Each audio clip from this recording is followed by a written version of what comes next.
ई जीवन क्षण भंगुर हा कहियो ना कहियो चल जाई।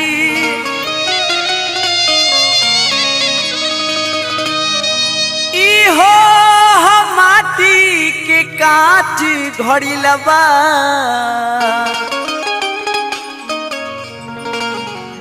पानी परला पर गल जाई।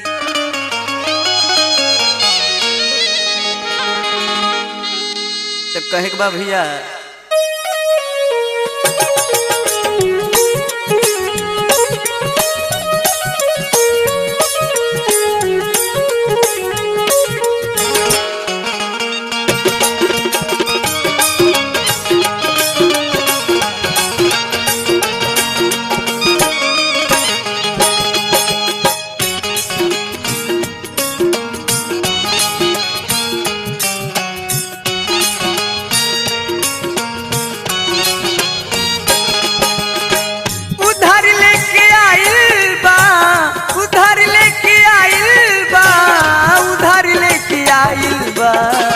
माटी के मूर्तिया सिंगार लेके आइल बा। माटी के मूर्तिया सिंगार लेके आइल बा। उधर लेके आइल बा, उधर लेके आइल बा, उधर लेके आइल बा। माटी के मूर्तिया सिंगार लेके आइल बा। माटी के मूर्तिया सिंगार लेके आइल बा।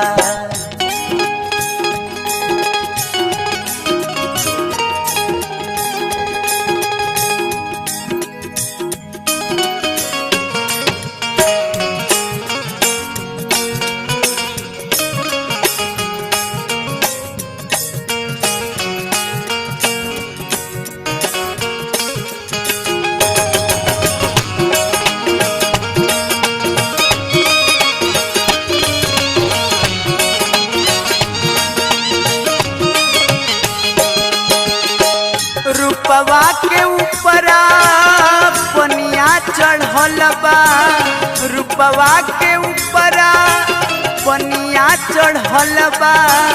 रची रची गढ़ी गढ़ी मूरत बनल बा।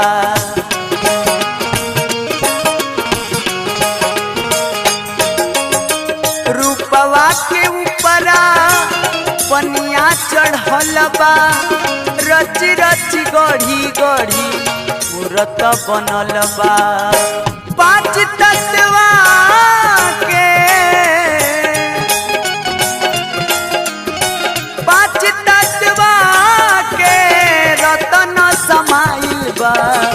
माटी के मूर्तिया सिंगार लेके आइल बा।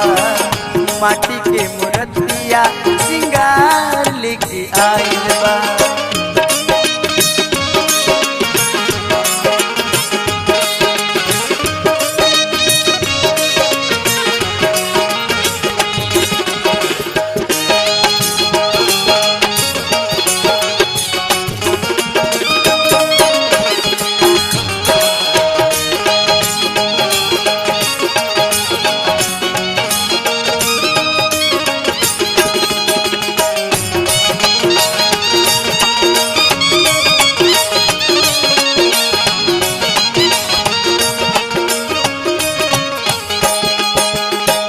जेह दिन सजनवा को लावन आई।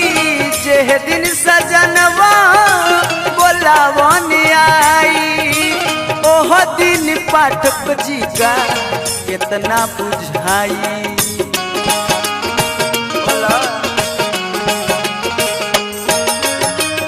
जेह दिन सजनवा बोलावन आई। ओह दिन पाठक जी का कितना बुझाई। देखना सुरेंद्र जी के, देखना सुरेंद्र जी के मोतिया हेराइल बा। माटी के मूर्तिया सिंगार लेके आइल बा। माटी के मूर्तिया सिंगार लेके